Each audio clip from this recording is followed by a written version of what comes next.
சில நேரங்களில் ஒருவருக்கு திடீரென பேச முடியாமல் போகலாம். இதே மருத்துவத்துல அஃபேஷியா என்று அழைக்கிறோம்.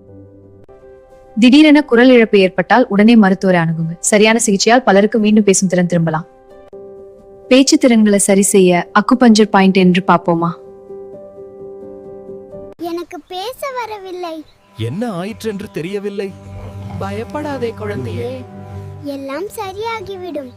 நாம் பேசும் ஒவ்வொரு வார்த்தையும் மூளையின் பேச்சை பாதிப்படுத்தப்பட்டால் ஒருவருக்கு திடீரென பேடியாமல் போகலாம்.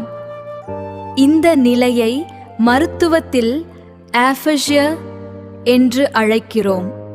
சரியான சிகிச்சையும் கவனம் கிடைத்தால் பலருக்கு மீண்டும் பேசும் திறன் திரும்ப முடியும். ஆரோக்கியம் நம் வாழ்வின் மிகப்பெரிய செல்வம். அஃபேஷியா வரும்போது திடீரென்று குரல் நின்றுவிடும்.